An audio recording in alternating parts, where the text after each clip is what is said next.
Ambassador Spock, my senior staff.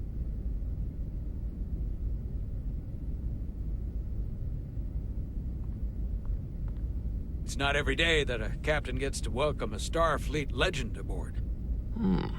You flatter me, Captain Solano. But legend implies the past tense, whereas I am very much focused on our present circumstances. I didn't mean to suggest you were stuck in the past. You're right, Ambassador. Not the most diplomatic choice of words. We're all curious about the future, Ambassador. Specifically, what exactly are we getting involved in here? We got the basics from Starfleet. Two formerly peaceful neighbors are now on the brink of war. Indeed, and the tension between them grows fiercer by the hour.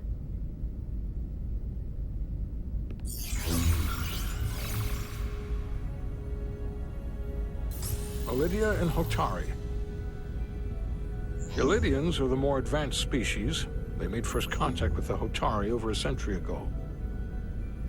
This is Tau, the Hotari moon.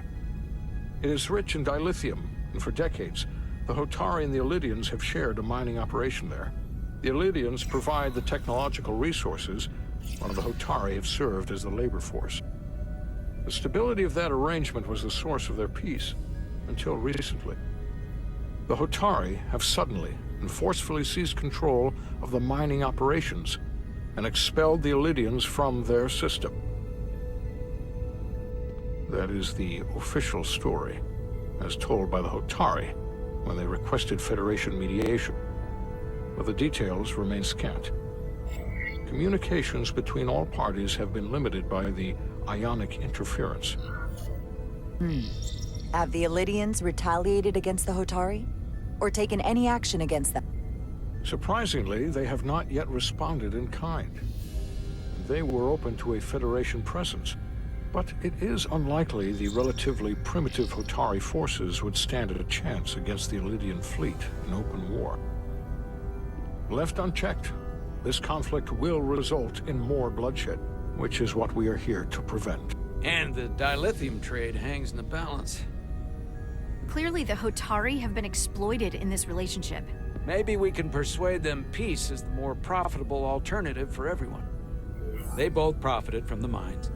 And for the Hotari, something is better than nothing. Peace is our objective, after all. We can call it profitable or mutually beneficial, but at the end of the day, the Hotari are still being exploited for their own resources. True peace is not merely the absence of war. And as such, this conflict will surely come again. Neither the Ilidians or the Hotari are members of the Federation, so we can't make them do anything. There is an additional complicating factor I should mention. In the past, the Federation has relied on the Ilidians as a source of dilithium. That certainly changes things. The Federation sources its dilithium from a lot of places. Yeah, and this is one of them. That means the Hotari have no reason to trust us. I wouldn't go that far, Commander. We are completely neutral in this matter, on neither one side nor the other. Any suggestion otherwise would compromise our position. Given the Federation's involvement in the Ilidium dilithium trade, Captain Solano and I must make every effort to appear neutral in these negotiations. What worries me is if this whole thing unravels, and we're at the mercy of the storm at less than full strength. We can't let it come to that. Considering what the ion storm has done to our ship, and the Ambassador's shuttle, we have to assume the Ilidian fleet has had problems with it as well. This recent surge in the energy disturbance temporarily levels the playing field. Commander Westbrook is correct. The energy anomalies around the Hotari systems have been noted in the past. If it's keeping the two sides talking instead of shooting at each other, that actually helps us negotiate a peace. And we'll take advantage of that as long as it works in our favor. And when it doesn't? All the more reason to learn as much about it as we can while we are here. We do not want to be caught unprepared, should the energy anomaly continue to fluctuate. So I trust we understand our circumstances. We're operating on a strict timetable here, and and we're going to be leaving for the negotiations shortly. Commander Westbrook, I want you to leverage our systems to investigate the anomaly from here while we're gone. Aye, Captain. Thank you all. Dismissed. I want to speak to both of you privately.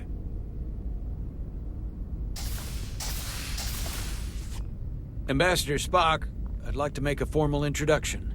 My first officer, Commander Jara Rydek. Commander, as you are aware, there are limits to what Captain Solano and I can do in our official capacity as representatives of the Federation. But someone in an unofficial capacity, your first officer, for example, would not be bound by those restrictions.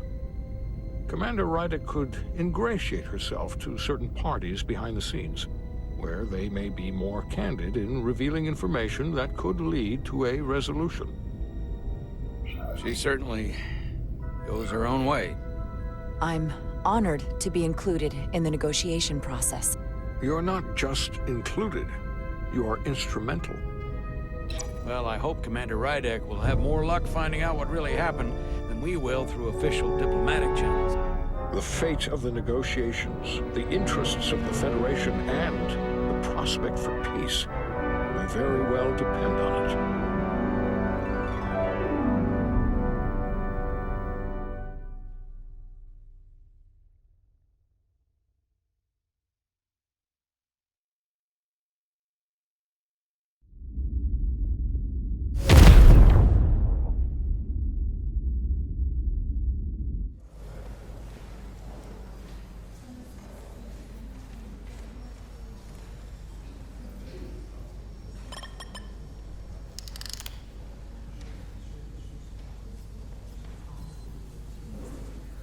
Mr. Diaz, I understand you have already discussed the warp drive failure with Ambassador Spock?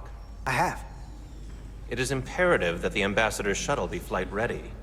I need you both to ascertain the root cause of the system failures he encountered. I'm surprised, Commander. I thought you would have wanted to work on Ambassador Spock's shuttle yourself. I respect the Ambassador and his many accomplishments, but I do not derive any satisfaction from interacting with his shuttle as if it were somehow transubstantiated through its association with him. Especially when I have the entirety of this starship to concern myself with. Commander Chovak, is there anything you do enjoy? I take pleasure in the satisfaction of a job well done. I suggest you try it sometime. Make note of any abnormalities in your report. Carry on. Was that a joke? No, couldn't have been. One nice thing about Vulcans, Chovak is the only person who didn't look at this and treat me like I was something to pity. Doc says I should get used to it. Hey, you won't get pity from me. I think it makes you look tough. As tough as you really are, that is. And that makes you sound pretty smart. I might need you to save me from myself next time, though. Come on. Let's get to the bottom of this.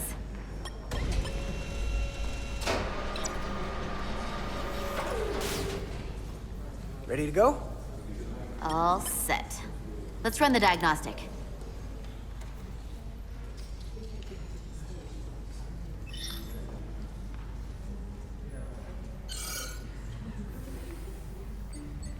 So, I know about your talk with Miranda.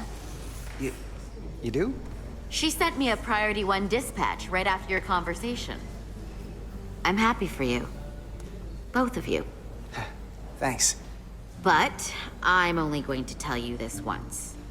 Don't screw this up. Because I would be very unhappy if you tried this out and then, I don't know, 6 weeks or 6 days later, I have to start splitting holidays between the two of you. All because things went south and you're not on speaking terms. That's not gonna happen, okay? And why are you even going there? We haven't even gone on a date yet. I just want you to know where I stand. I like my friends and I like our group. I don't want to lose that. Is that thing done? Yeah, it's wrapping up. Let's see. The relays along the primary EPS are blown. The backup relays are all intact. An EPS overload from the warp drive could cause that. But how did the shuttle end up dead in the water? Huh. Well, maybe the ship's data recorder can tell us something.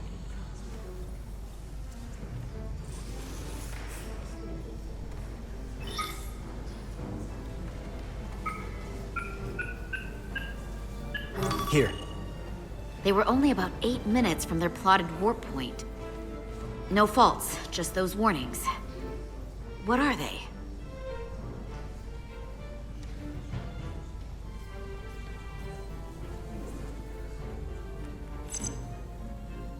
The warp field became inverted suddenly. I've seen this happen when the center warp coil cracks. A cracked warp coil throws a fault code.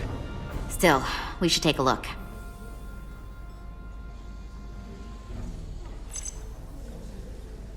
There was a complete warp cascade failure. Wow. They're lucky the shuttle didn't turn inside out. Makes me think the computer panicked on the warp field equation. Subspace variance out of tolerance. What does that mean? It means the main navigation array lost sight of space somehow. Will the array going offline cause that? Yes, but it should have also thrown a fault code. Any one of these failures should have thrown a fault. If it was caused by a system failure. None of this caused the relays to blow. Roll forward to when that happened. Yes, ma'am. So here, they take a moment to get their bearings and they attempt to re-engage the warp drive. There. That's the relays blowing. And look, there's another warp system alert. They're all the same. Subspace variance out of tolerance, or warp inversions. Finally, there's a complete warp cascade failure. Then it's one of two things. Either a warp coil is cracked, or the navigation array is offline. That makes sense.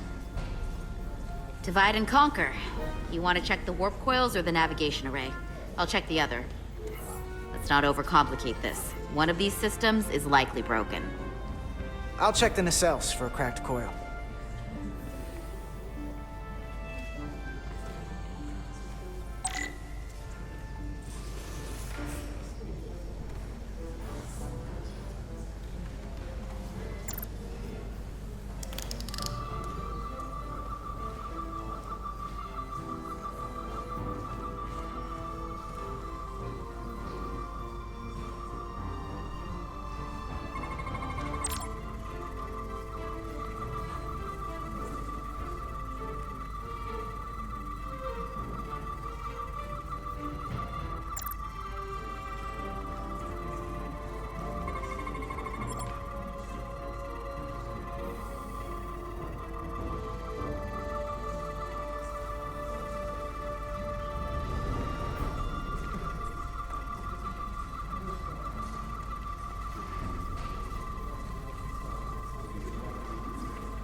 I checked every coil on the port nacelle for imbalances. If any coil in either engine were cracked, I would have detected it. So, it must be the navigation array. Except it's not. Checked and double-checked. Well, the readings don't lie. Here comes the security detail for the way team.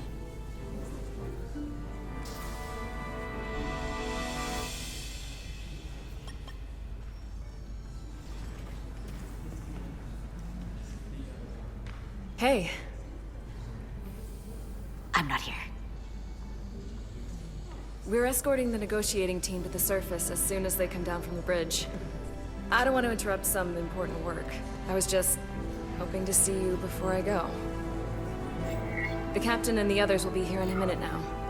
Come on, I'm never too busy to make time for you. That's not true. No. But I am glad you came by. Now that's more accurate. I gotta be precise with you, huh? Hey, Maris. Aren't these those button pushers you're always hanging out with? And you're the phaser jockeys we always beat in Parisi squares, right? All aboard for Hotari. That another one of the captain's railroad things? Gotta be. I just usually zone out by the time he gets to the whole, steam engines were the warp drives of their day part. Catch y'all later. You don't want to miss your train. I do have to go.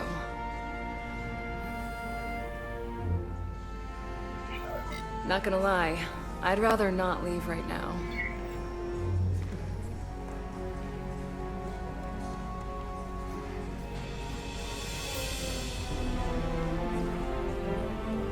That was nice. Yeah, it was.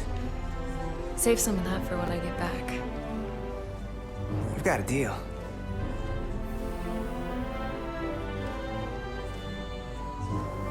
Be seeing you.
Etzelar de Diaz.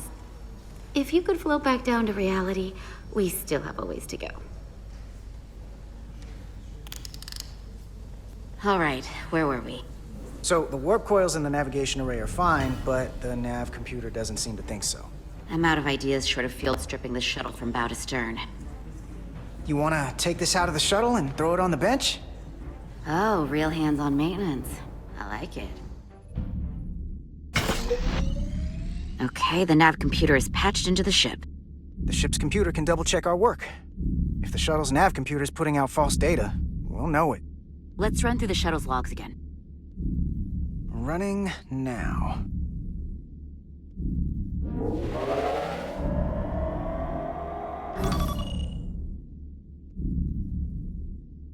Same. Warp field inversion and a cascade failure. However, the Resolute computer doesn't show the same subspace variance. We're in the same conditions that the shuttle was in when it failed. Why wouldn't the ship's computer get a matching result? What if the subspace variance was a momentary occurrence? That's a possibility, and it would explain why the simulation under our current sensor readings failed to reproduce the issue. But a subspace anomaly strong enough to cause a warp field collapse would leave graviton ripples for days. Let's run with the momentary subspace variance theory for now. Roll forward to the shuttle's attempt to re-engage the warp drive. We need the conditions of space around the shuttle at the moment of warp failure. Resuming simulation.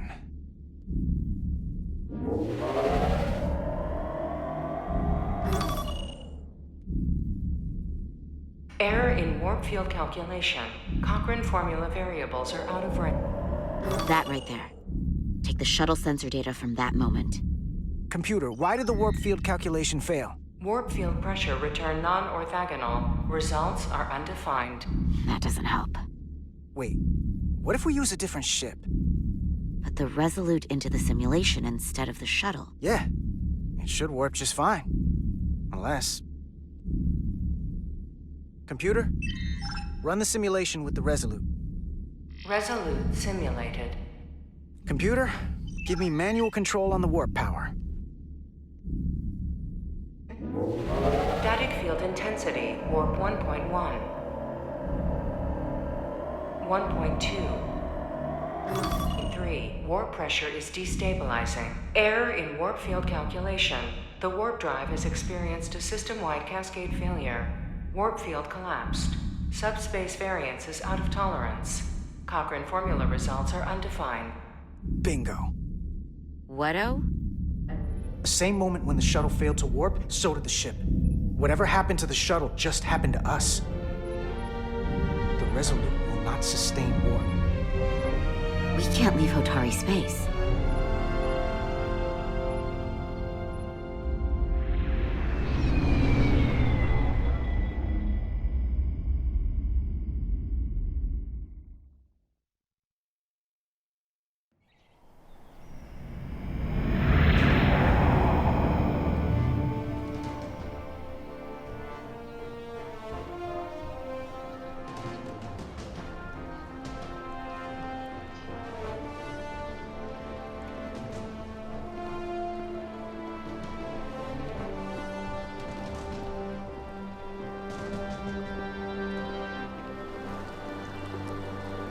Ambassador Spock, Captain Solano, welcome to Hotari. We are honored you've come. My name is Tylos Altaris, Minister of Diplomatic Affairs. The honor is ours, and this is Commander Jara Rydick, first officer aboard the USS Resolute. You'll find she has a keen mind and unique insight into the dynamics between the Hotari and the Illydians. We're honored to be here, as representatives of the Federation. I'm so glad. These must be the representatives of the mighty Federation. The reigning authority in the galaxy. Or so we've been led to believe. Whether that's true or not remains to be seen. But, either way, we're grateful you've made the time to come to our little corner of the universe. And you are? This is Galvin, and this is Citron, the heroes of the revolt in the mines.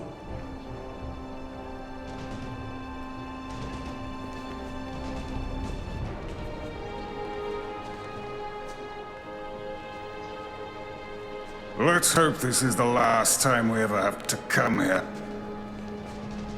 If you'll excuse me.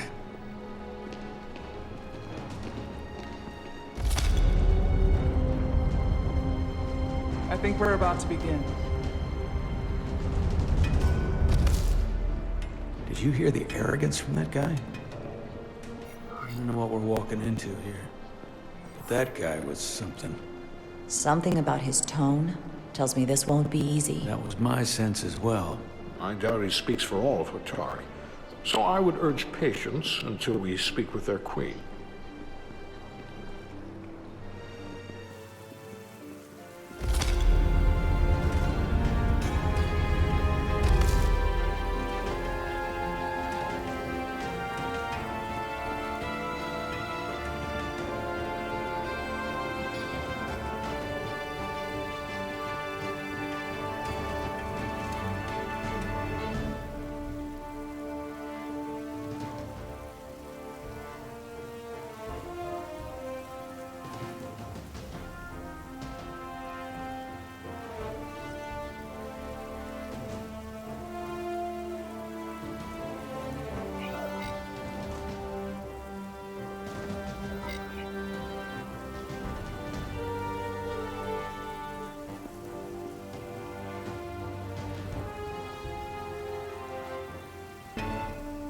Ambassador Spock, welcome to Holtari Prime. The honor is mine, Your Majesty. That the Federation would send one of their most respected representatives is not only an honor to the Holtari people and their queen, but recognition of our stature and... Let's get on with it, shall we? With all due respect to the Federation and their ambassador, they have no authority here. We are not members of their alliance. We are not subject to their rule. Nor... We demand the immediate return of all mining operations to Elydian control, as it has been for centuries and will be for centuries more. That has always been our understanding. That understanding has changed. Then you invite war! And if you cannot remain silent, you will be silent. But his point is well taken. What is the Federation's interest in this matter? Perhaps you would have us trade one oppressor for another? The Federation remains neutral. Our only interest is the peaceful resolution of this conflict. We are here at your request, Your Majesty. For now. Saying this wouldn't be easy was an understatement. I thought they wanted us here. Was there something you wanted to say, Captain? Oh, no. My apology. And what about the Kobliad? She's not part She of... can speak for herself, can't she? Then let her.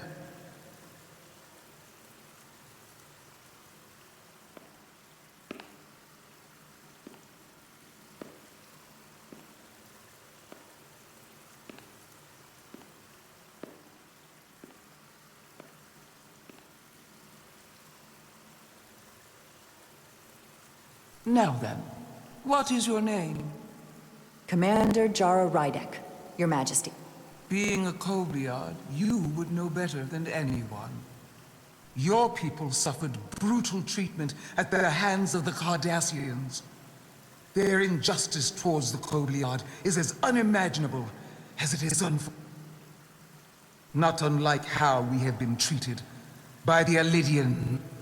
As much as they'd have you believe they are the victims here, remember it was the Hotari who attacked us. Hundreds of innocent Elydians were slaughtered without mercy in those The blood is on their hands, not ours! Quiet! If after all the Kobliad suffered, you finally had the chance to right that wrong, to get out from under their control, or would you negotiate a peace?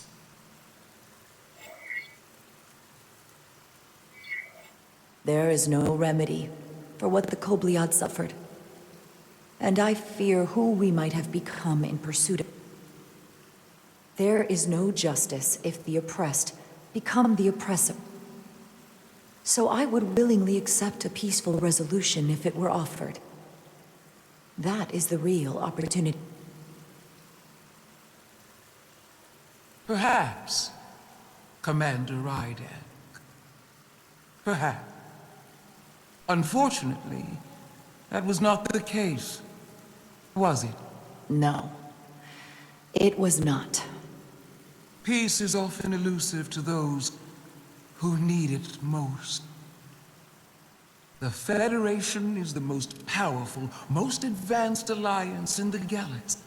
It's widely known we have an abundance of dilithium in our mines. And it's in your interest to secure a steady supply. Your Majesty, if I may. Ambassador Spock would have us believe you're here as a neutral party in the interest of peace. So why are you really here? I want the truth, not your Federation rhetoric. As Ambassador Spock has said, we've come seeking a peaceful resolution to this conflict, and have no interest in your dilithium. I'm not nearly as naive as you must think. The Federation has done business with the Elydians for decades, which makes me question your motives. What they haven't said, but cannot deny, is a simple truth. The dilithium trade would not and will no longer exist without a Lydian involvement. We created it for the benefit of everyone, especially the Hotar. We've given them warp technology. We've let them share in the profits. We've made their lives infinitely better than before dilithium was All of that goes away if the Federation turns a blind eye to their treachery. That is enough of your lies! The Hotari are quite capable of running the mines. We've done so for centuries. So tell me, who deserves control of the dilithium trade and the mines on top? Who should the Federation recognize? The Hotari or the Illydians? It can only be one or the other, not both. If I have to choose only one, then it would have to be the Hotari. Well said. How could the just and wise Federation make any other choice? This is an outrage. The Federation has lost all credibility. The mines are ours. Lydia will not be deterred. We will take back our mines by any means necessary. Then you will see more blood spilled. I am more than willing to address your concerns, Your Majesty. Yours as well, Representative. But I suggest we could have a more productive conversation with a smaller group. Perhaps only the most essential representatives.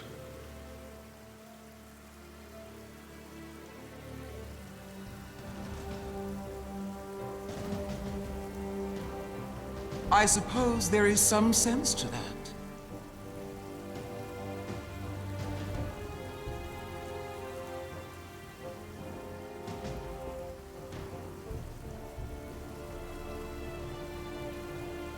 I hope we meet again, Jara Ryder.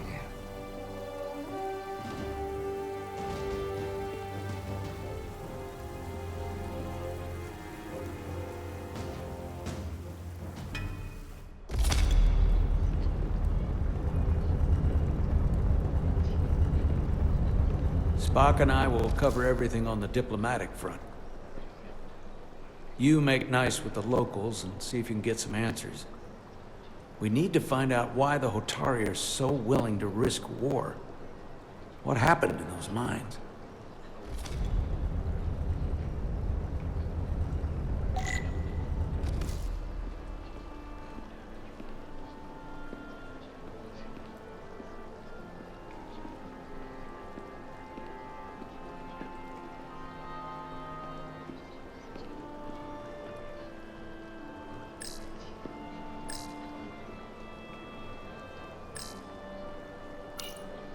Commander, I'm glad you've chosen to side with the Hotari. I knew the Federation would see through the Illydians' baseless claims and protect the interests of my people. The Hotari have suffered enough at the hands of the Illydians. I couldn't agree more. I assume you were there the day the mines were seized from the Illydians. Not seized. Reclaim. And restored to their rightful owners. Yes, I was there. We had to be decisive, before the Illydians could even realize their worst nightmares upon them. Did you have help from someone else? Hotari stands alone against the Illydian forces. We don't need help from anyone. They respect one thing above all else, and that is force. The greater the force, the more certain the outcome. Any talk of making peace is just that, and worth little without the strength to secure it. Which makes me wonder about your ship, the Resolute. Undoubtedly the Federation's finest warship. Ready to contend with anything the Illydians might have in store. Or is that not true? Maybe I've misjudged it. I wouldn't say state of the art, but the Resolute is plenty capable and can hold its own against just about anything. Let's hope so. Because at the moment, it's the only thing preventing them from wiping us off the map. Sabron. A pleasure meeting you, Commander. I'm sure we'll cross paths again.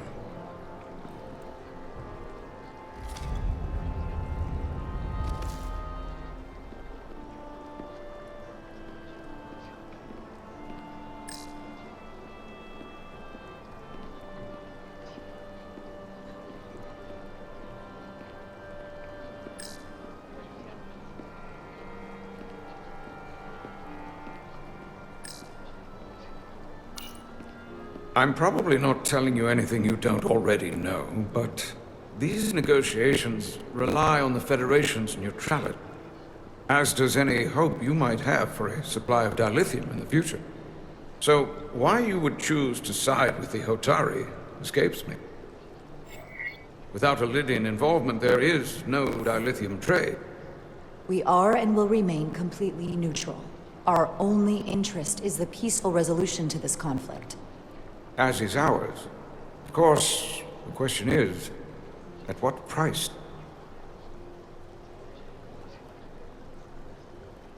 Major Solid Arminta, Special Attaché, Lydian Armed Forces. Pleasure to meet you, Commander. I have my issues with the Hotari, but I have to give them some credit. They know how to seize an opportunity. Inciting an uprising the same day as a massive, once-in-a-lifetime ion storm. Our assumption was that this storm was just an anomaly. Yes, a very convenient anomaly.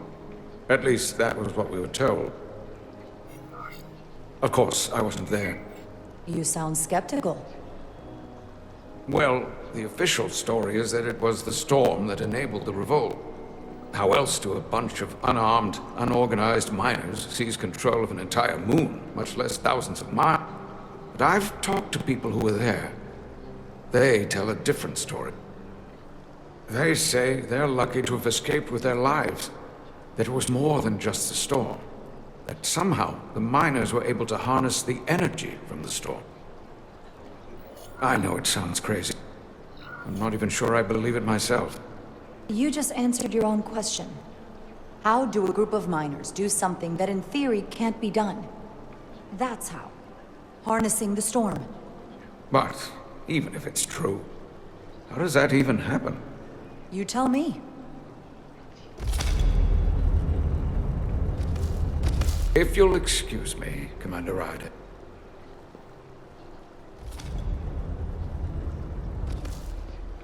Commander, if I could have a quick word with you. Of course. I'm encouraged to see the Federation supporting my people. I'm afraid of what might happen without your help. If anyone deserves thanks, it's Ambassador Spock. No one is more invested in negotiating a peaceful settlement to this conflict than he is. I'm so glad.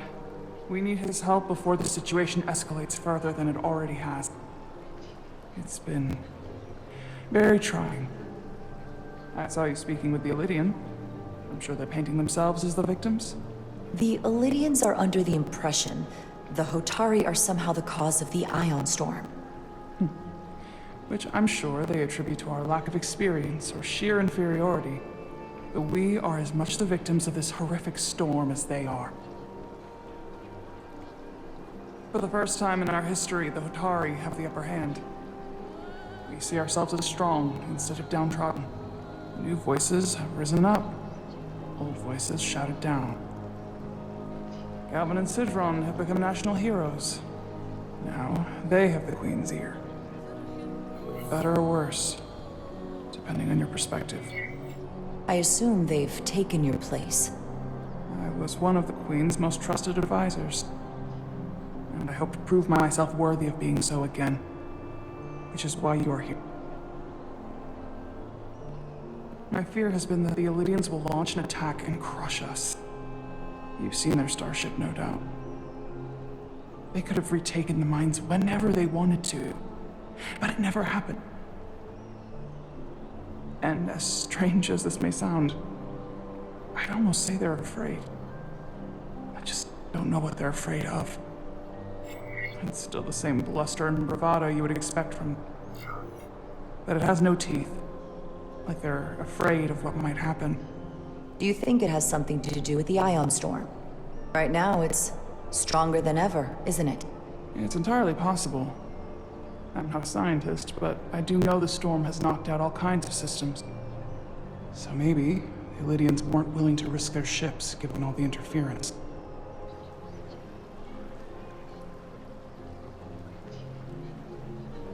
Since the day of the revolt, Galvin has seized control of the mines and restricted all access. No one's allowed without his personal authorization. And they've taken over a section of the palace with just as much secrecy and security. I'm told it could be something they brought back from the mines. I've made inquiries, but everyone pretends it doesn't exist. I strongly suspect they're hiding something. Are you sure of this? It's been the talk of the palace since the day of the revolt. How can we know?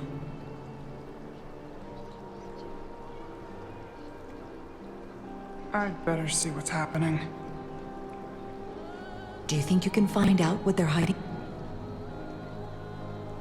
I need to see proof of something before I can make my case to the Federation. I can try, but even if I found it, I might not know what to make of it. Take this. You can use it to capture whatever you find, and then send it to me.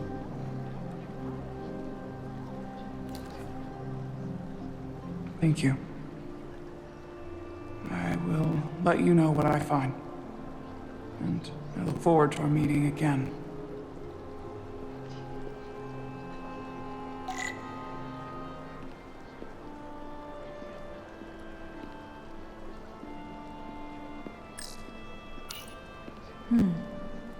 Soothing.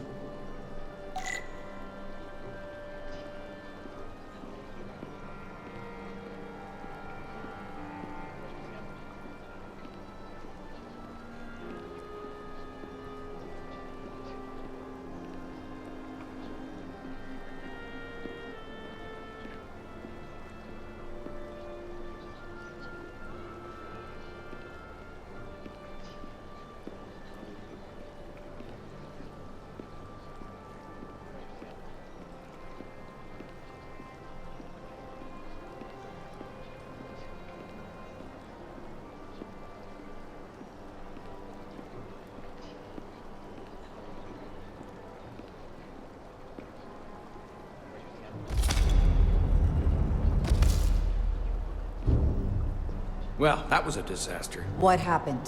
The Hotari refused to concede anything, so the Illydians stormed out. The Hotari did not invite us here as peacekeepers.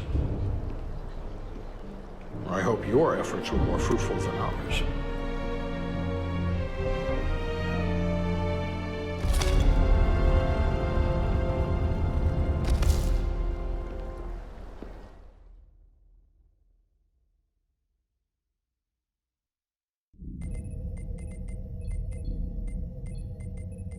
Gravitational harmonics failing to resolve. Warp bubble stability degrading. Increase output to maximum. Increasing warp output to maximum. It's happening again.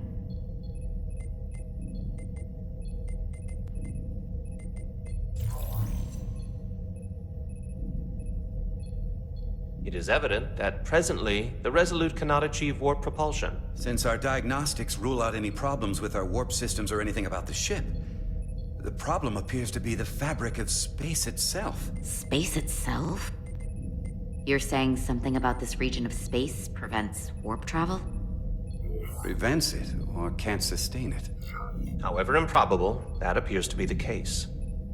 Well, couldn't we slowboat it out of here at impulse speed? It may come to that, but we don't know how far this warp dead zone extends. Captain Solano is on his way back from the negotiations, and I want to have some answers for him when he gets here. Indeed. Given the facts at hand, we may be able to deploy subspace probes around the ship to construct a clearer picture of the phenomenon. Around the ship. I'll prep a shuttle.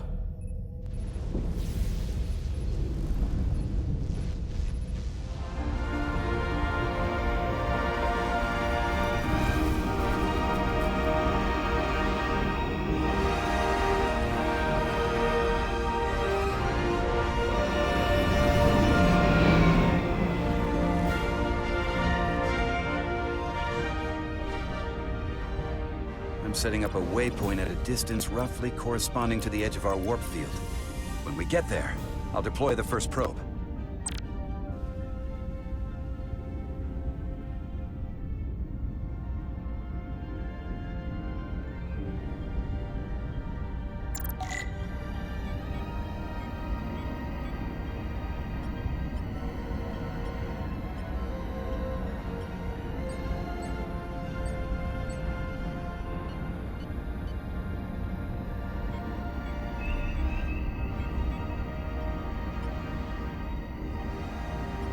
Commander Westbrook, the Resolute systems are calibrated to receive the probe's readings. We are standing by to reproduce the warp field collapse after the first probe is deployed. Thank you, Mr. Chovak. We'll be in position shortly. And, Mr. Diaz, do take care in piloting the shuttlecraft. Now is not the time to indulge in the human penchant for joyriding. Chovak probably isn't such a fun guy to work for, huh? Nah, Lieutenant Commander Chovak's not so bad. You know, once you get used to him. And, I've learned a lot working under him. I have a feeling I'm going to have to work harder to be a political animal like you, with this new first officer coming aboard.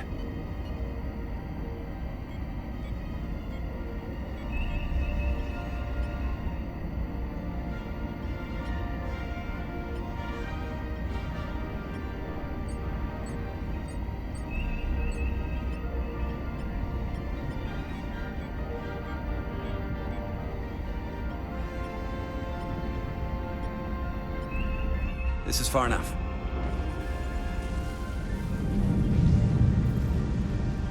Transporting the first probe into position.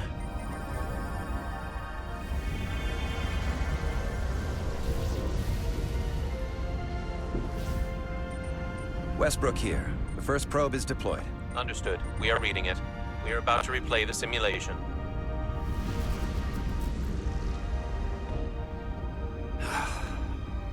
Problem?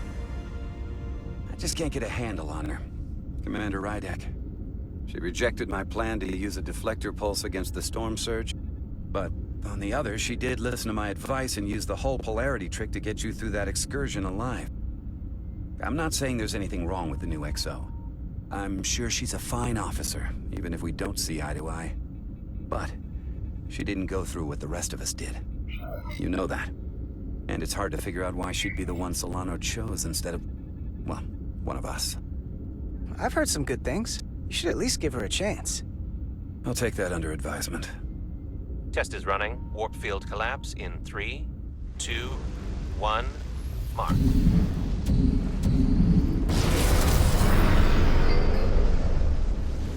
Whoa. All right, that is definitely a problem with the fabric of space. We need to get another probe out there.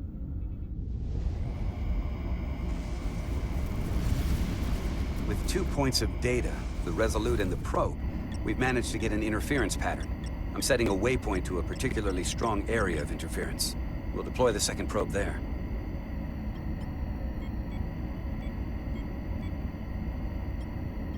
Listen, I'm gonna give you a piece of advice I wish someone had given me. Make sure you're never just one thing. And don't get so focused on what's in front of your face that you lose sight of the big picture. Before Rydek showed up, the captain pulled me into his ready room and told me he didn't think I had the people skills to be first officer. What a load of crap. Well, if you're asking, I think you're a people person. After all, here we are. Me, an enlisted officer. You, one of the senior staff. Talking like old buddies. I should send Solano to talk to you. Bring him on. I'm sure you can handle him. You've got potential. You're a capable engineer. You're good in the field. Keep up the good work, and who knows? A solid jack of all departments like you could be Commander-in-Chief of Starfleet one day. Hell, Admiral Jellicoe started as a shuttle pilot. And there are places to go in the enlisted ranks, too. I don't know. I'm pretty happy where I am. You must be a glutton for punishment. Lieutenant Commander Chovak has been known to take decades to warm up to people.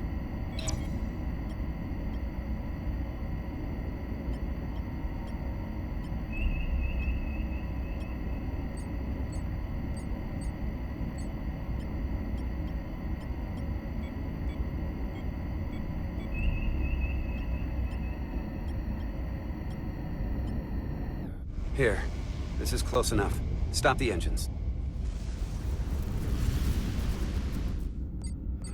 Deploying the probe. Westbrook to Commander Chovak. We're ready for another sampling of data. Very good. Running the simulation again. Warp field collapse in 3, 2, 1. Mark. There it is again. I saw it. It seems to be directional. Well, what about the scans? Anything?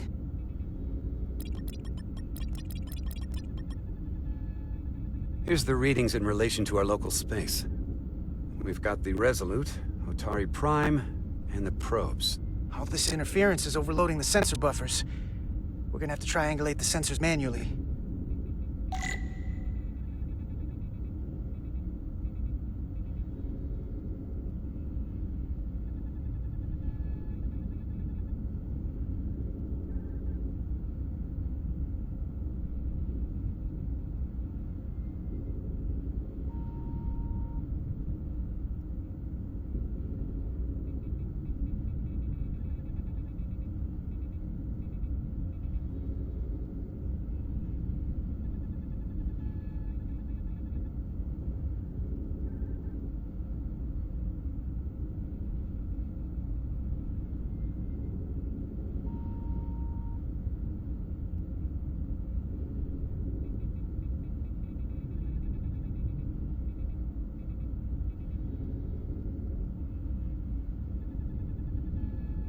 We got something. These markers indicate peaks in the gravimetric interference patterns. Let's see if I can find some more.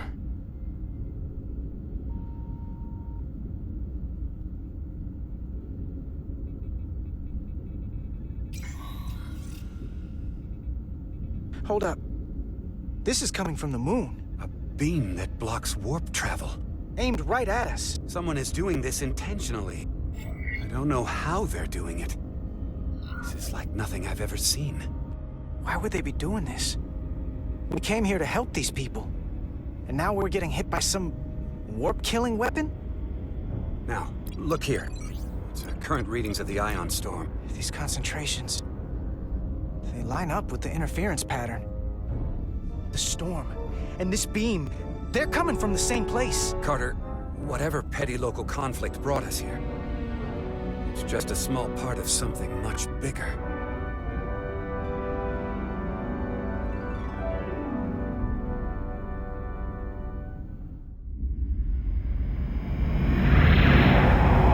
Presently, we don't have an explanation for how they're doing this.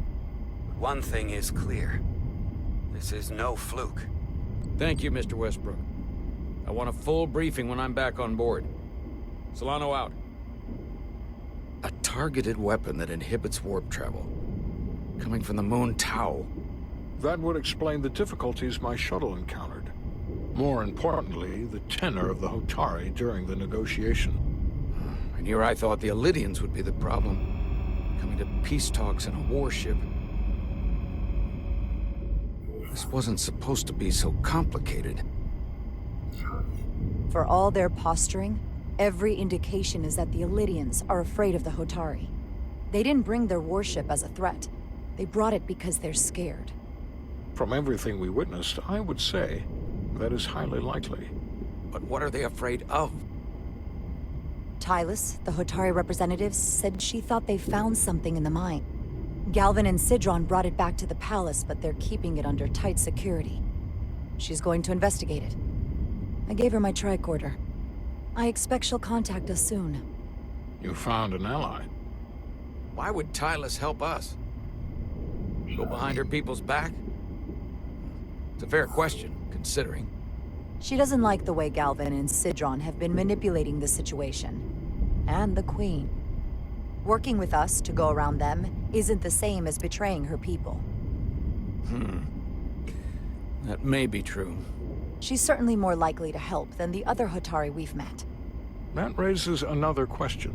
Specifically, what do the other Hotari have to gain in bringing us here, only to make this hostile maneuver against it?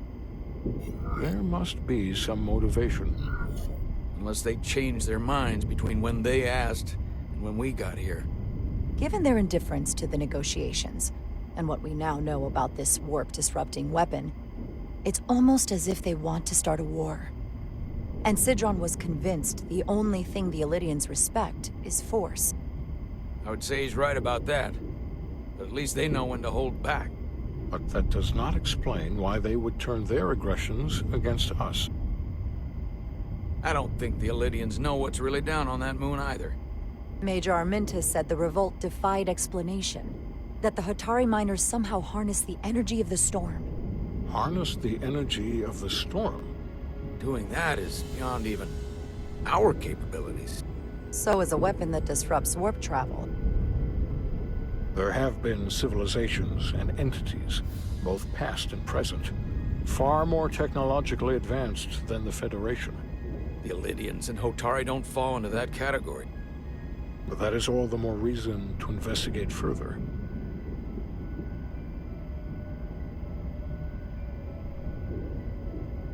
Commander Rydek, sorry to interrupt. We've received an urgent call from Hatari. The Queen's advisor, Tylus, has asked to speak with you. Put her through.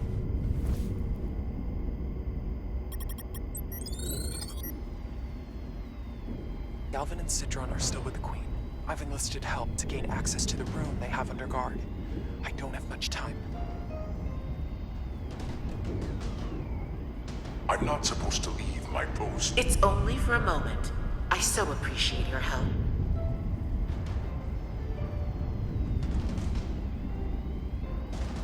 I found something. I'm sending you a scan.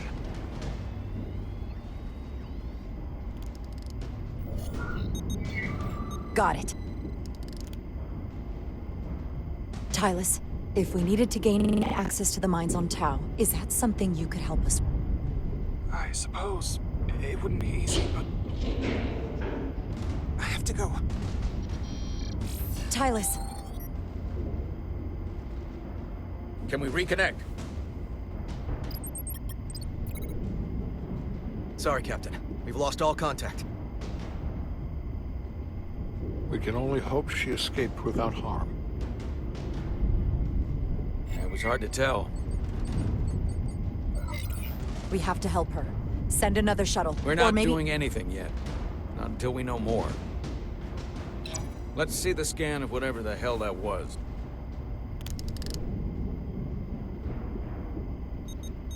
Tylus suspects this came from the mines on Tau. It appears to be of ancient origin, but the markings are unfamiliar. We can run a full analysis when we get back to the Resolute. But if this came from the mines, then it might be the key to how they got the upper hand against the Illidians. Then we have to go into the mines. The Federation would not allow that. We're, after all, sent here to be a neutral party in a peace negotiation. However, we could demonstrate that the Hotari have acted in bad faith, which would enable us to investigate the mines on Tau with full justification. But of course, we would need conclusive proof before taking action. Whatever this artifact is may be proof enough. At least to satisfy the Federation. Especially if we could show the Hotari are controlling the warp disruption and targeting the Resolute. We may have a better understanding once we analyze the device.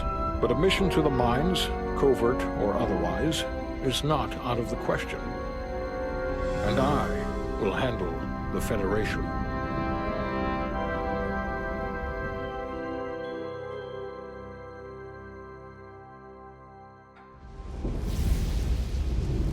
As I was telling Carter, I want all the data I can get on this warp problem. And the negotiating team's shuttle has been recording data all the way back from Hotari. Even better than our probes. So pull the sensor and engine ISOs from the Melville when it sets down. Will do. I'll join you and Chovak down in engineering to run another analysis after the briefing.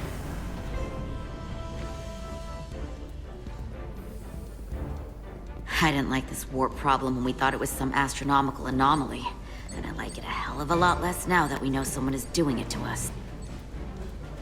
How does it work? What do we even do about it?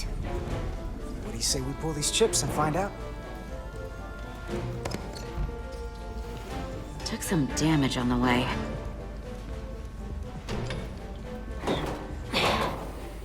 That ionic interference scored the hull plating. Might be some micro welds. Let's try pulling together. All right. 3, 2, 1. It won't budge. Gotta be the storm damage. We need to... Welcome back. Any excitement down on the surface? Excitement? No. Nothing like that. Hey, can you hand me the EJ7 interlock? From the toolbox. I don't know what that is. Not much use for one on a security detail, huh? Carter? Yeah, I'll get it.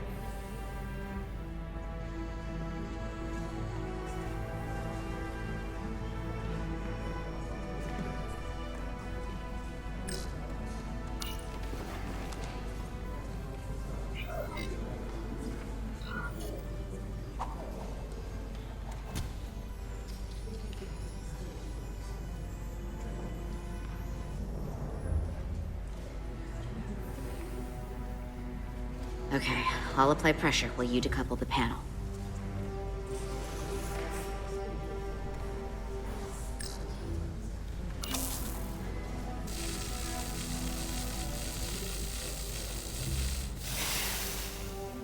Here, I'll help.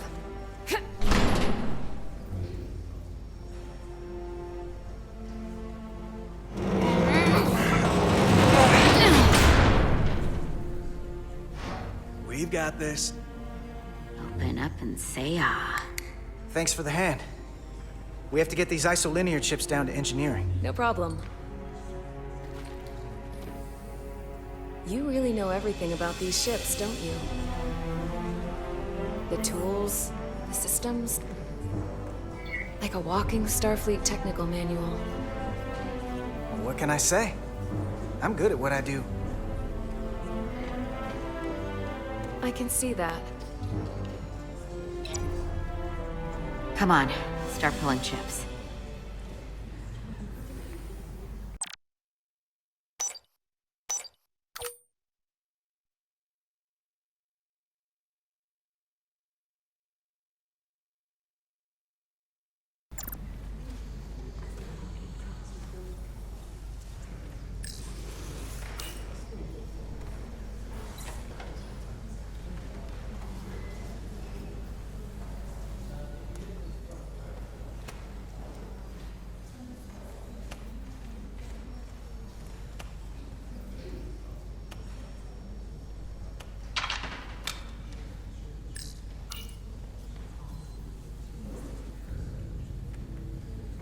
What's this?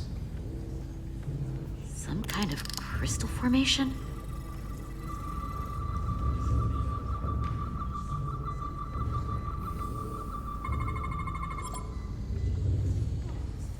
Whoa. This substance is a quantized spin crystallization of hydrogen, carbon, and lithium. It's emitting tetrametric pulses at an interval of 3.8422 seconds. Quantized crystallization isn't natural. I mean, it's only theoretical as a means to engineer matter on a subatomic level. What's it doing in there?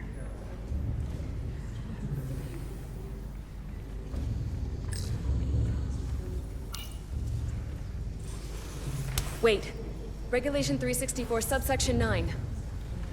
What? Regulation 364, subsection 9 orders that in the case of an unknown foreign substance infiltrating a sealed system, it will be placed in secure confinement before further examination.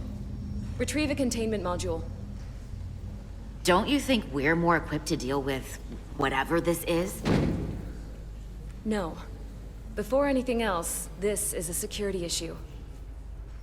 You don't even know what this is. Which is why we need to study it. Once it's contained.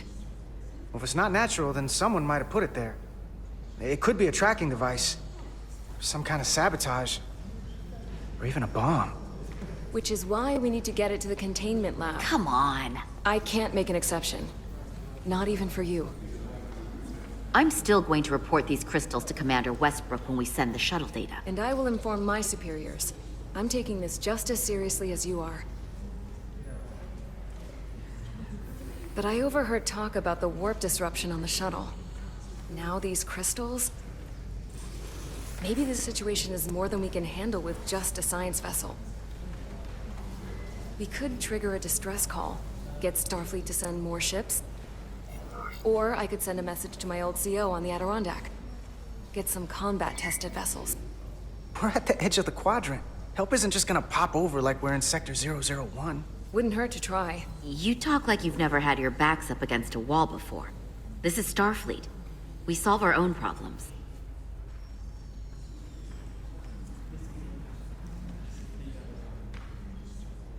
Okay, stand back.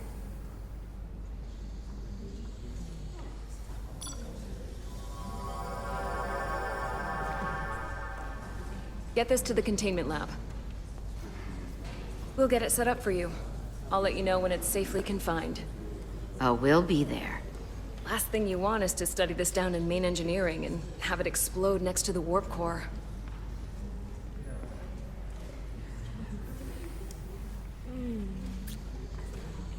Almost forgot.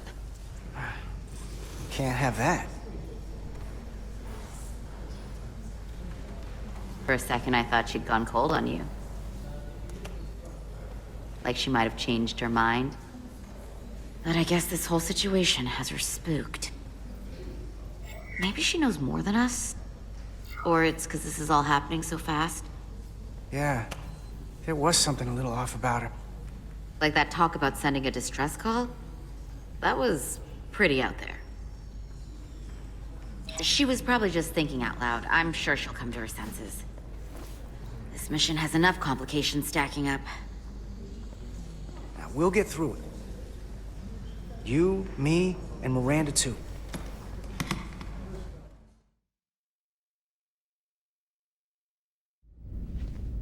Command.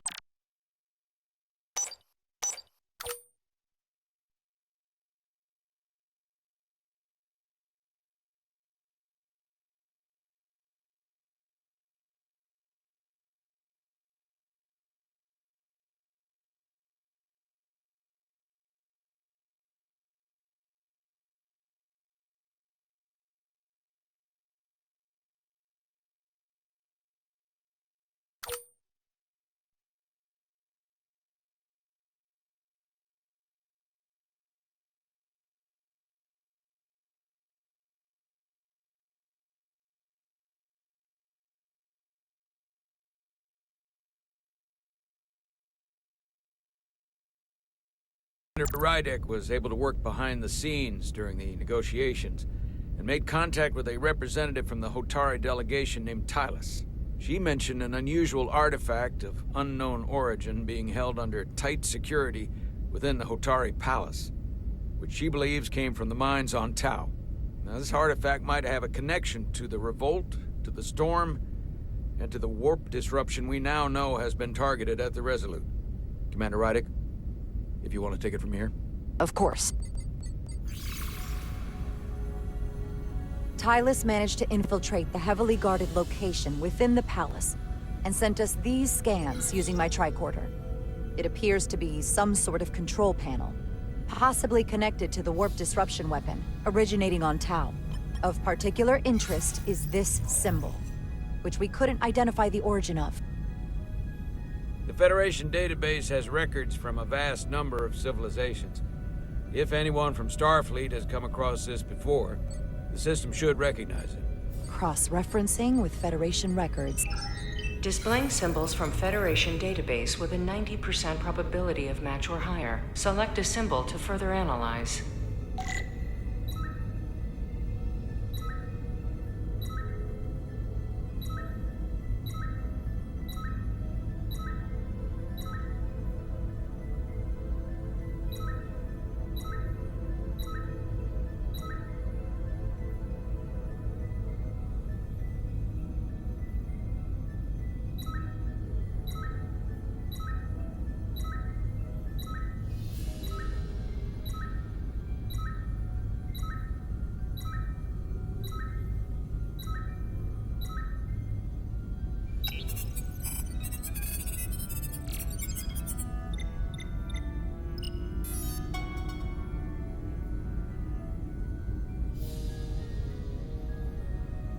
99.2% met.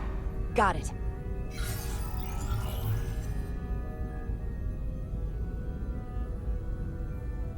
So, what are we looking at? The design and composition indicate this is a glyph associated with the ancient Khan Empire. Their civilization collapsed over 600,000 years ago, but once spanned millions of systems with a population numbering in the trillions. Fascinating. The Takan were once the most advanced, most powerful civilization in the galaxy. Is it possible the Hotari found Takan technology? I wonder if they even know what they have. Our knowledge of the Takan is limited. I have only encountered passing references to them. Actually, I've heard of the Takan. You have? Quite impressive, Commander. Computer, summarize the Enterprise D's discovery of a Takan outpost. On stardate 41386.4, the USS Enterprise D, under the command of Captain Jean-Luc Picard, discovered a Takan outpost in the Delphi Arctus. According to the mission summary, an unbreakable energy-draining field was deployed against the Enterprise and a Ferengi ship. The Enterprise was only able to escape after negotiating their release with an entity known as Portal 63, Guardian of the Takan Empire. Unbreakable energy draining field. It starts to make sense. What else is there? There's a lot here. Let's take it piece by piece. Select the aspect you wish to learn more about.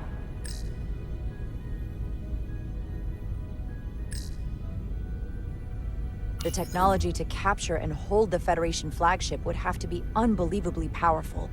Computer, what else can you tell us about the energy-draining field? The Enterprise D was unable to break free on its own. The precise nature of the technology was never fully understood.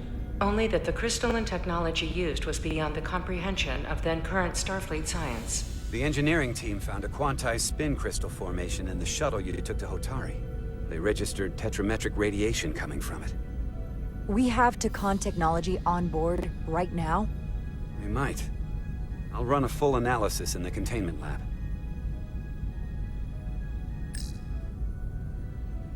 Someone from the Takan Empire is actually still around. Or at least was, 16 years ago. Computer, what other information do you have on Portal 63, Guardian of the Takan Empire? The entity known as Portal 63 is of an unknown nature. A biped humanoid, he was unaware that the Takan Empire no longer existed at the time of the encounter.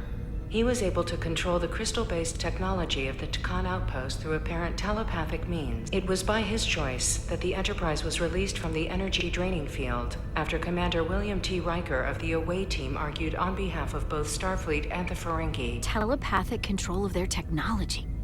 As I have said, they were the most advanced civilization in the galaxy.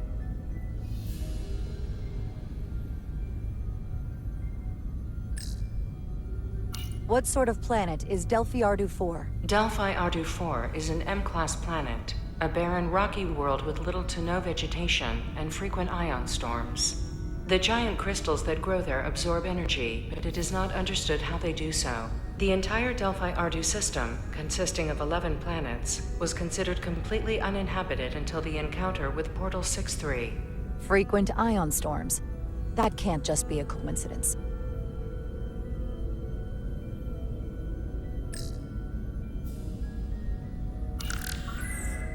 There appears to be some sort of restriction order from Starfleet. Computer, explain this restriction. A Starfleet directive similar to General Order 7 forbids entering the Delphi Ardu system or attempting to make contact with Portal 63. Starfleet doesn't throw up a no trespassing sign for just anybody. I suppose it makes sense considering what happened to the Enterprise D. The Illydians should have crushed the revolt. But if the Hotari have Takan technology and can control it, I see why they're willing to negotiate peace. For all we know, this could be just the beginning. And we're up against something greater than we can imagine. There's only one way to find out. We need to see what's down there for ourselves. I might be able to help with that. We've been able to triangulate the source of the ionic interference and warp disruption to a specific mine on Tau. Engineering used the latest data from your shuttle to pinpoint its origin. There. So we know where to look. Commander Rydek's right. We need to know what's down there, what the Hotari are hiding, to better understand what we're up against, and to neutralize it if we can. Captain, embarking on a mission to the Hotari moon would not be viewed favorably by either side. However, given the circumstances, we are entirely within our rights to defend ourselves. I just want to make sure this doesn't blow up in our faces. Which is why I'm thinking of sending Commander Rydek on a covert mission to Tau. Assuming you're up to the task. It would require absolute secrecy. And obviously, it's not without risk. Forgive me, Captain, but it sounds dangerous. I'd be lying if I said otherwise. But right now, it's mission critical. We need to know what's there. Of course. I'm hoping Tylus can accompany you. The priority is to avoid detection. It's a calculated risk. The last thing we need is to get caught and then blamed for violating our neutrality and aggravating an already tense situation. We can't afford any mistakes, which is why I've chosen you.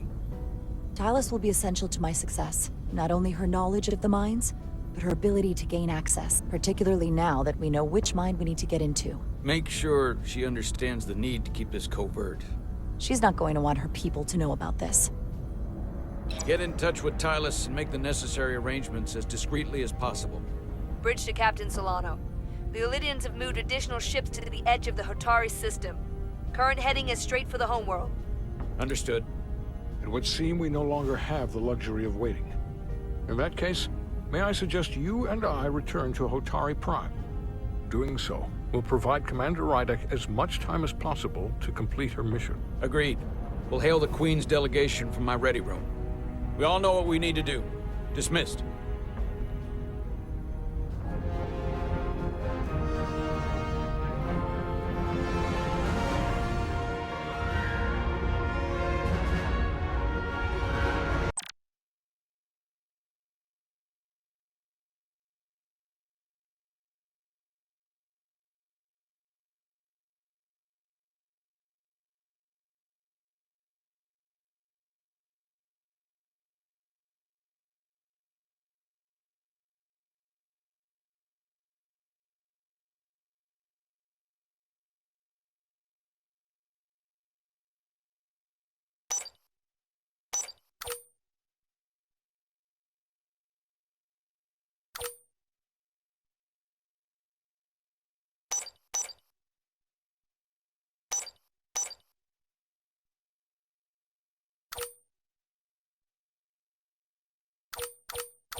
Petty Officers Diaz and Edsolar, where is the crystal formation that you found in the shuttle? I have tasked Ensign Calloway with performing a full analysis of the tetrametric pulses. Security brought it to the containment lab. I was just there. They don't know anything about it. Security never checked it in. Miranda never got there? She's the one that had the crystal formation? Yeah, her and the rest of the security detail from the negotiations. Diaz to Maris.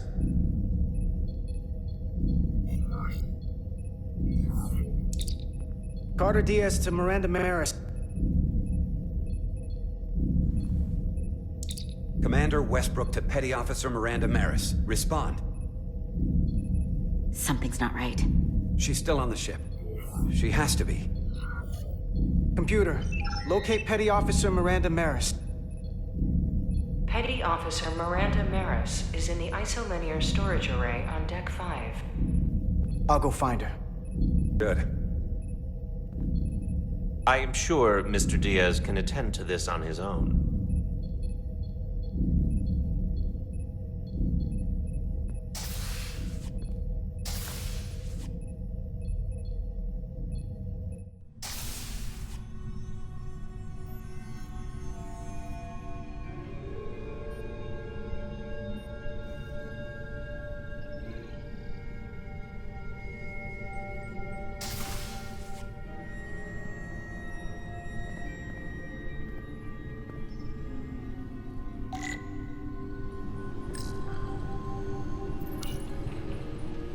Someone improperly pulled these isolinear chips.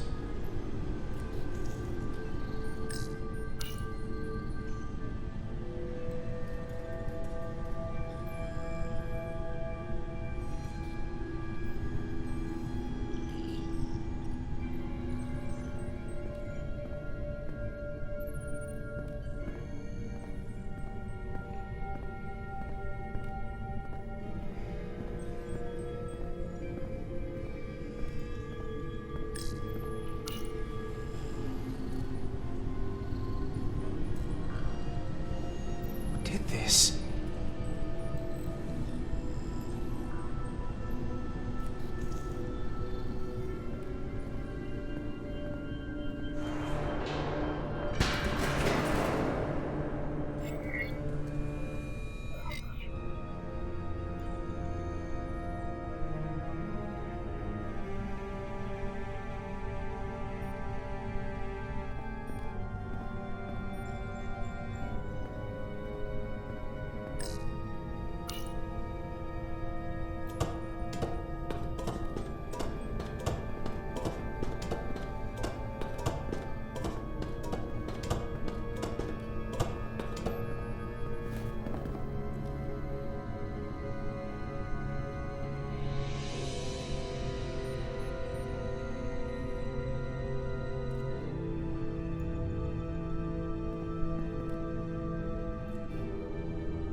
What the?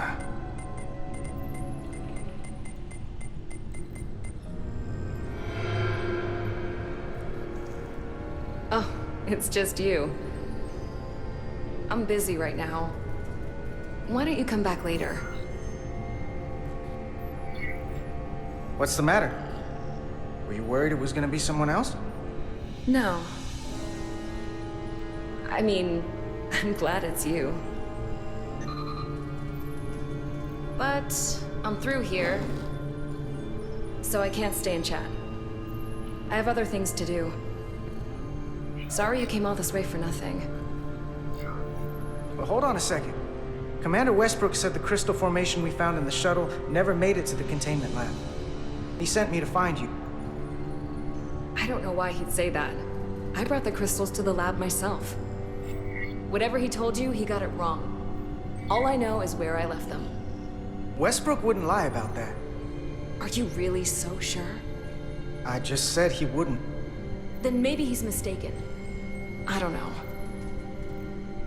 Look, I appreciate that you came to check on me, but I'm fine.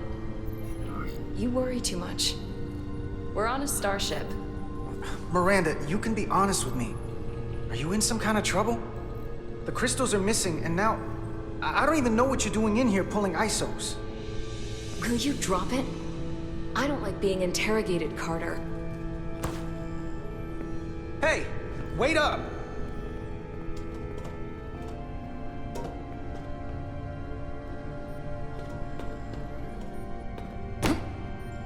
I'm getting some very mixed signals from you right now.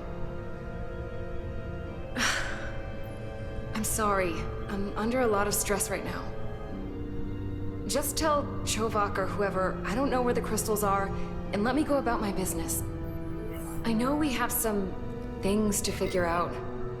I want to help you, but you're not making it easy. Then I'll try to make it simple. You don't have to say anything at all. Miranda, hold on! No. Get out of my way.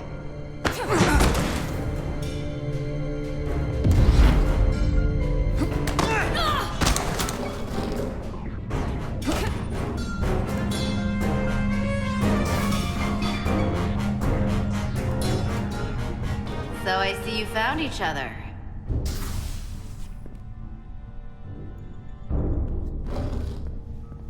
You were taking so long, the commander sent us to see what the problem was. Diaz, you were sent here with specific orders, and fighting your crewmate wasn't one of them. What the hell is going on here? Let's just let them explain. I'd like to hear that. because I know what it looks like. There's something seriously wrong with her. She's not herself, I'm telling you. What does that mean? It doesn't mean anything. Well, for one, she was copying data onto this. This drive is unauthorized. There are ISOs all over the floor. And that's why I was in here, investigating this situation. And when Carter came looking for me, we got our wires crossed. It wasn't anything more than that. Even if that was true, it still doesn't answer what happened to the crystal formation that she took. And she isn't helping. I can't tell you what I don't know. I brought them where they belonged, and that's where I left them. I don't know what's going on here, but I think we need to call it into security. She can explain herself in the brig. Hold on a minute. We don't need to put this on anyone's permanent record. Carter said you're not yourself. If something's wrong with you, we should head to sickbay and the doc will fix you right up. Yeah, I haven't felt right since I came back from Hotari. I think I should see the doctor. You two know her? If you really think she's not well, we can take her to sickbay first. But what I know is this is a security breach, and we should treat it as such. Please, just let me go see the doctor.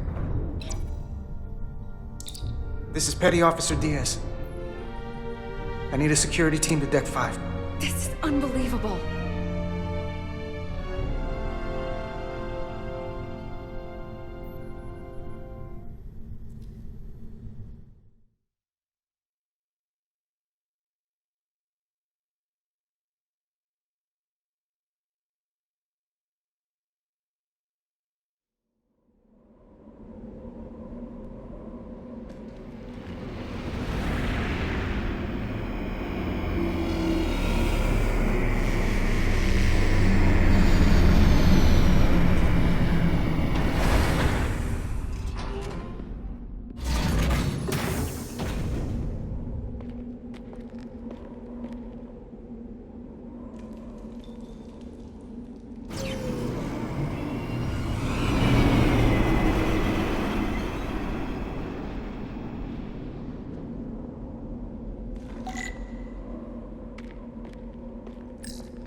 Foliage on Tau resembles underwater plant life on Earth.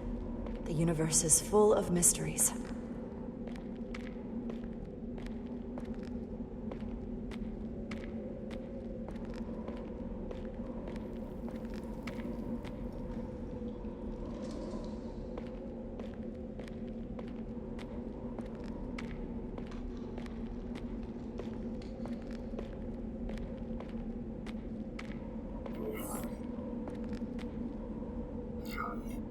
Rydick here.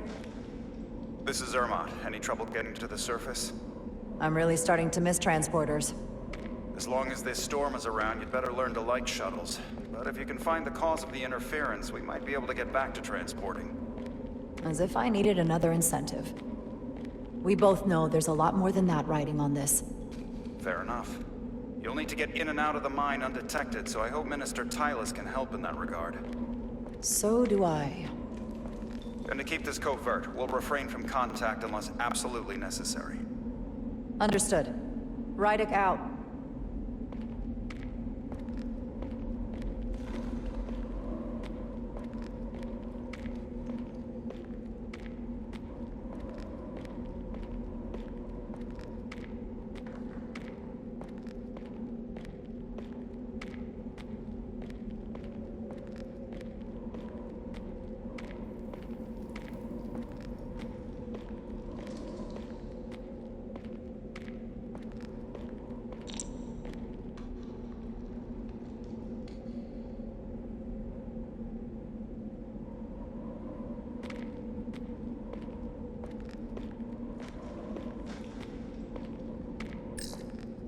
The ionic interference is coming from underground.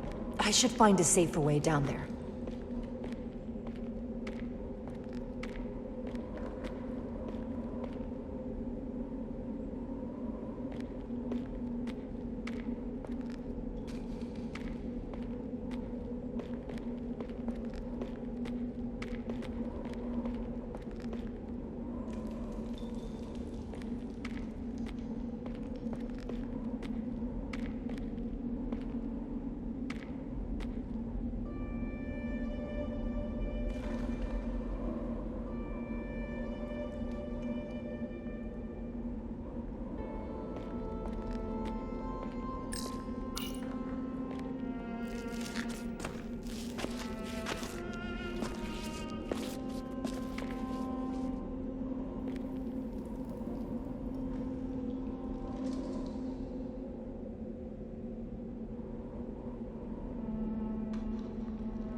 saw your shuttle take off.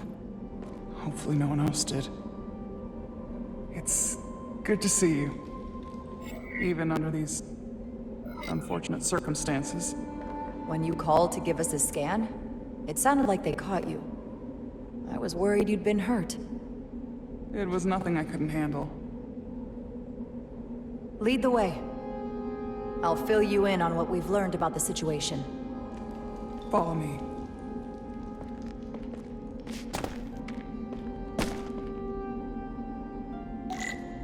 The device Galvin and Sidron brought back from the mines is being used to control some sort of warp disruption weapon that has the Resolute trapped in Hotari space. According to our readings, the power source for that device is on this moon, at the specific coordinates I sent you. That sounds impossible. But explains the rumors of the Hotari controlling the ionic storm. We strongly suspect the device was created by an ancient empire known as the Takan. The Takan? Once the most powerful civilization in the galaxy, but they've been gone for over 600,000 years. It's hard to believe there's something like that on Tau. Which is why I need proof. If we find hard evidence that Galvin and his allies are hiding dangerous Takan technology, I can convince the Federation to let us intervene. Understood. We're almost there.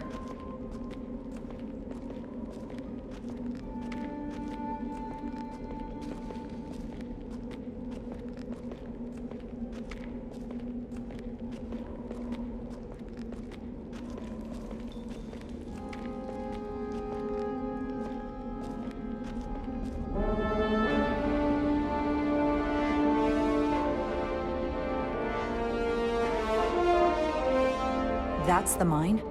Prospect 614 North, Subdivision 20. It's enormous. Just one of the thousands across Tau. The pride of Hotari.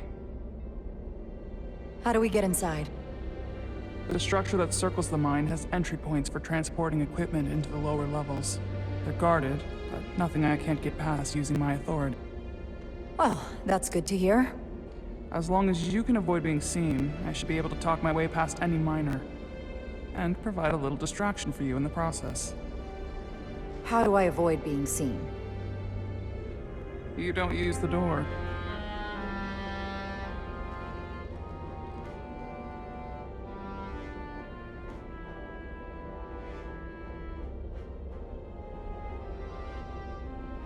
How dare you! Don't you know who I am? I am Tylus Altaris, Minister of Diplomatic Affairs. That's not... The Queen would be furious to hear you tried to deny me entry. The Queen? But I just... You just what? Just now realize the trouble you've made for yourself? And who exactly do you think you're going to report this to? Because I'll be reporting it as well, to someone much further up the ladder. You have no authority here. Do you understand who pays your wage? I can inform the Queen directly of this insolence. There's no You'll need regret everything you've said here today. You should have opened the doors the second I appeared before you. That's not the protocol. I didn't know Each you second were... you delay my entry will be recorded, processed, and permanently marked on your record. I can't believe this. Does your brain function? Do you speak our tongue? Minister, I have orders. How could a fellow Hotari not understand this? You're digging your own grave. I've reached the end of my patience. Escort me to the maintenance bay. I told you, I can't just... Now! But fine. Not going that way. Lead the way. And be quick. Force field. Looks like it was installed recently. No safe way around it.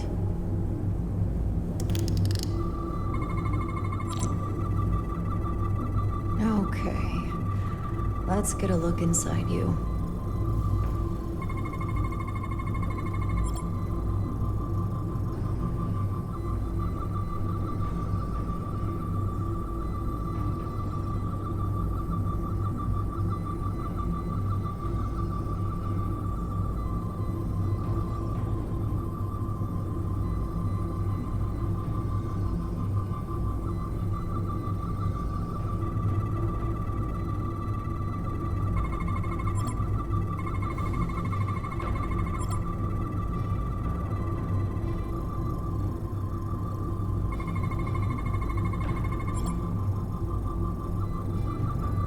full system access.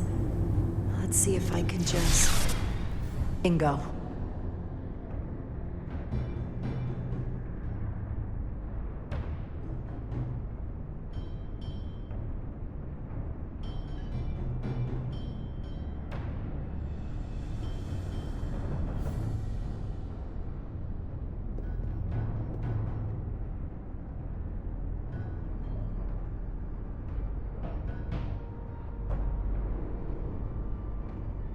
Better hurry. Not sure how long she can keep him busy.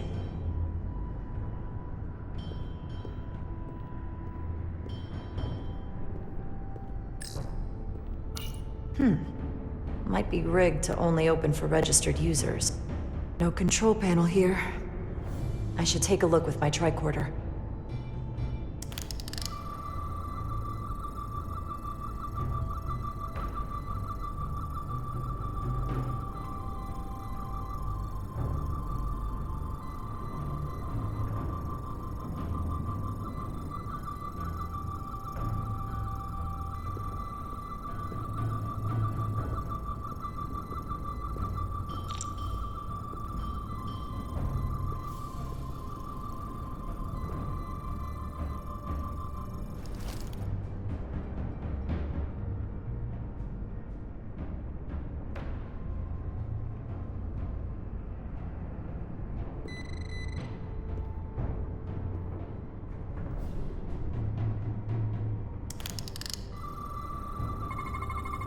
Something in here is keeping that door closed.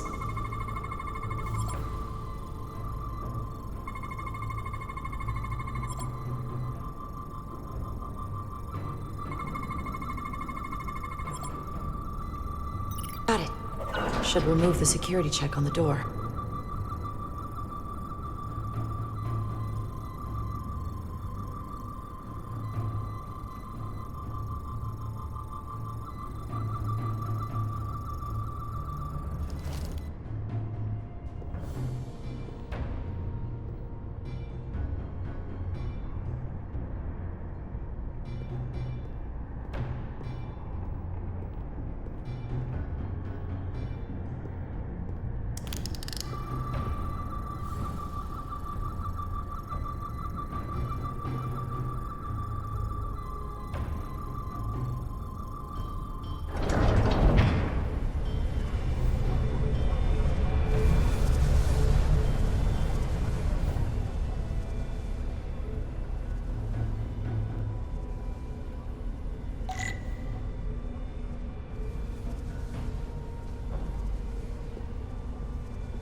I didn't come here to educate an imbecile on royal protocol. Of course not, Minister. So I will be about my business here, and you will take yourself out of my sight.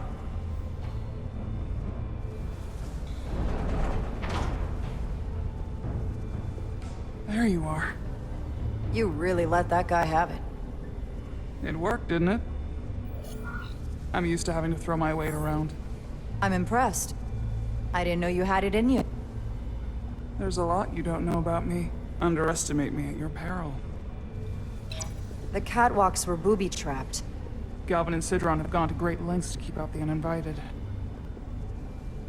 Well, we're inside. Where do you want to start? The ionic interference is coming from below us. We need to go deeper. That lift goes down, at least to the changeover station. But we can't use it without DNA authorization from one of the guards. I have an idea, but we need a few samples of DNA from the miners who work here. Samples?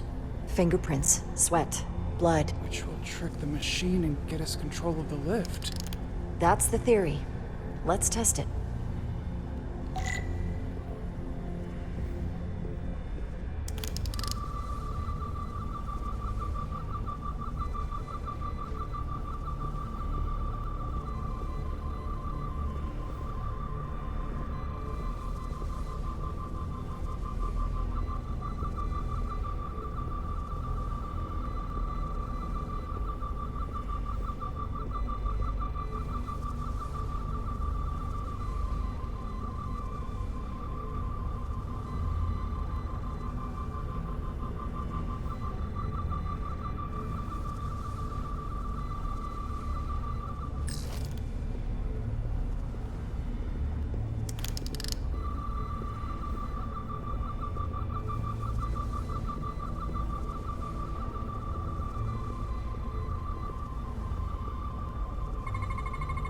There's DNA on this console, but it's only partial.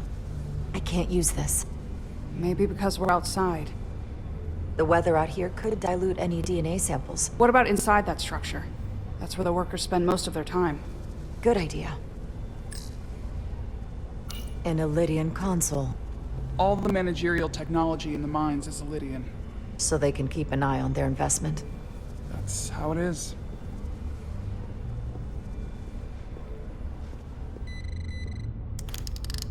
Wow, that is a lot of DNA. I should look for the most concentrated spots.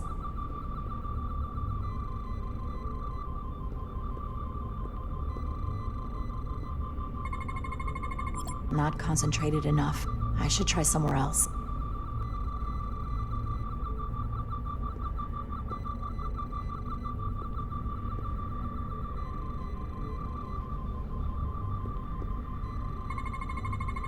This'll work.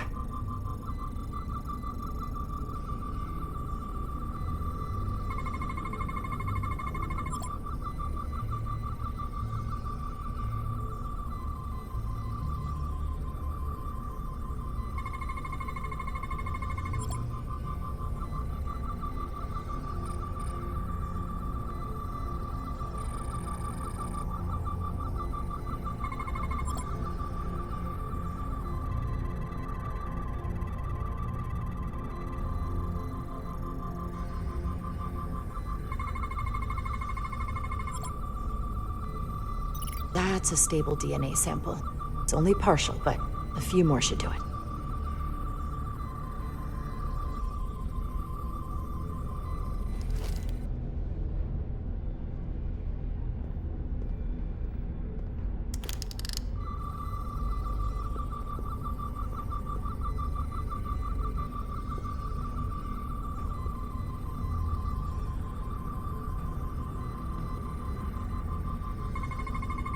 I can use this.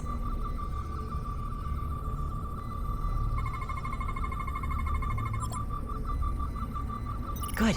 That's another I can use. Just need one more sample.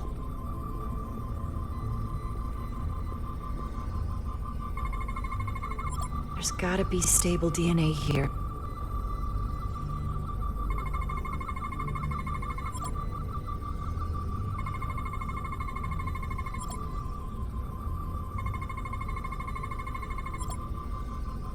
Perfect. That's enough to make the DNA profile. Time to go back to the lift. Not enough. Gotta keep looking.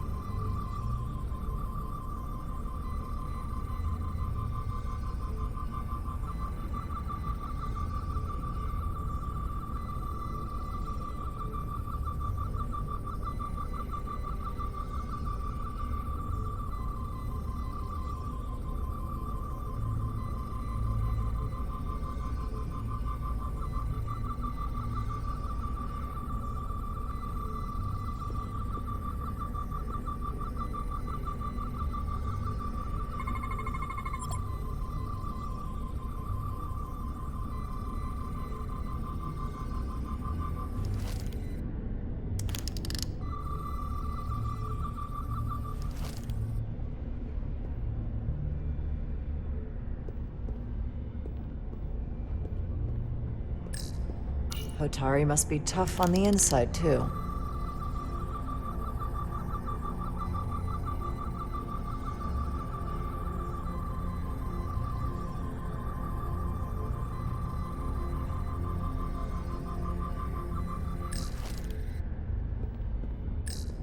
Almost looks like coffee. Almost. I'll have some Ractigino when I get back to the ship.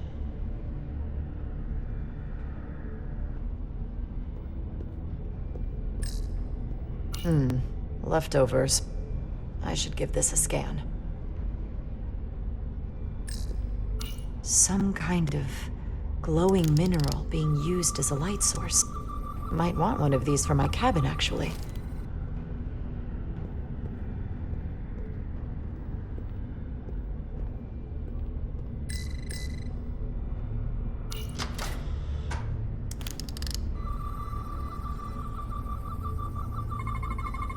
Promising.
Hygiene clearly isn't a priority down here.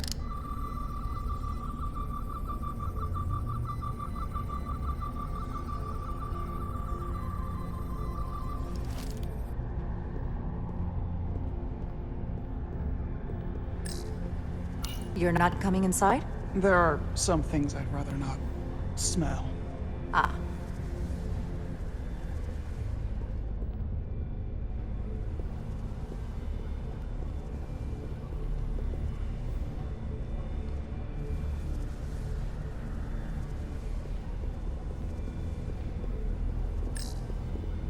This facility doesn't seem well maintained.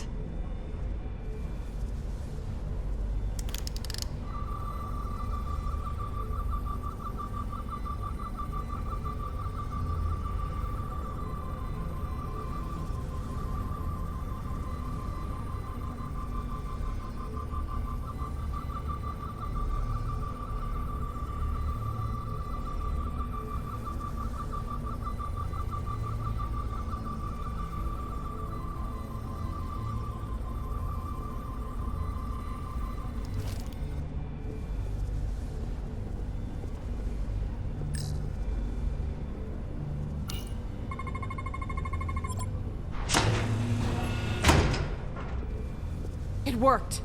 Theory proven. I'll get it started.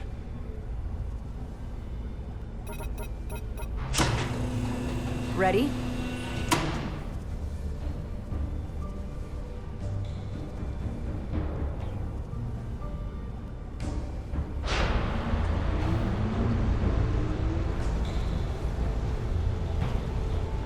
I'm a little afraid of what we might find down there. We'll be okay. I've survived worse than this. Well, I haven't. But I'll put my faith in you. For now.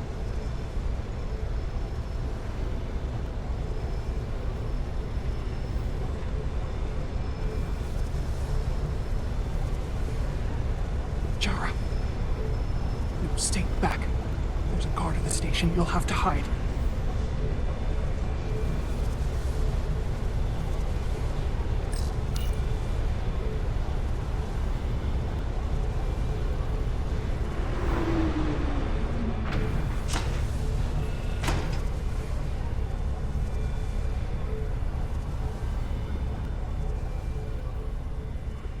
Who are you? What are you doing here? You watch your tone with me. I'm Tylus Altaris, Minister of Diplomatic Affairs. I speak for the Queen herself. This is a restricted area. No one gains access without the approval of Galvin or Sidron. Wait. Jues Gawad Aboinja.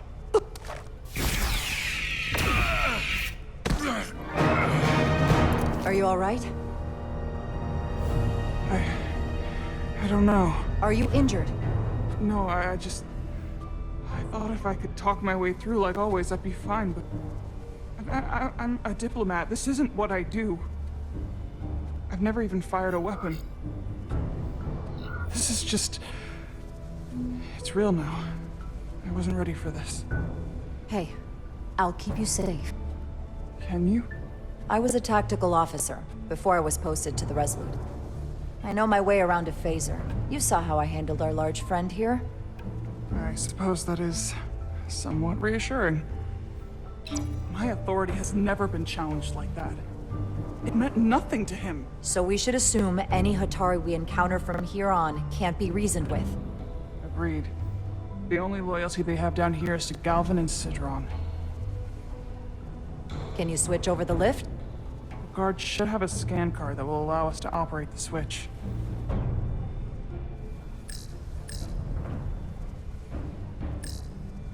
That's some serious armor. Conditions in the mines are harsh, even for Hatari. An Illydian disruptor. I assume the miners took weapons from the Illydians before they fled the mines. That explains some of how the uprising happened, but not enough. Should we take it with us? No. My phaser is more efficient. Unless you want it. Oh no. Weapons aren't my thing.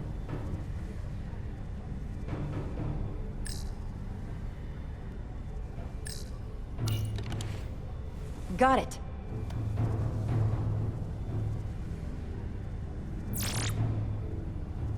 He's not dead, is he? He's still one of my people, and I didn't come here to take Otari lives. My phaser's set to stun. He'll be perfectly fine, just unconscious for a while. I see. We don't have that sort of technology on our weapons. Good to know.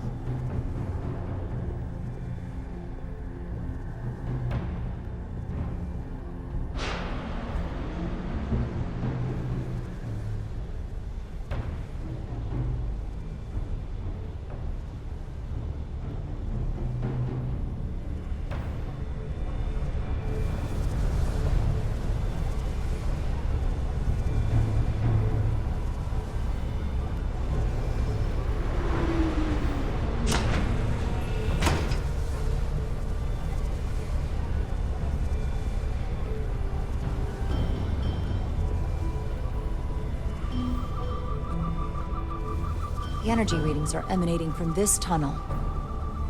It's sure to be guarded in there. Stay low and follow my lead.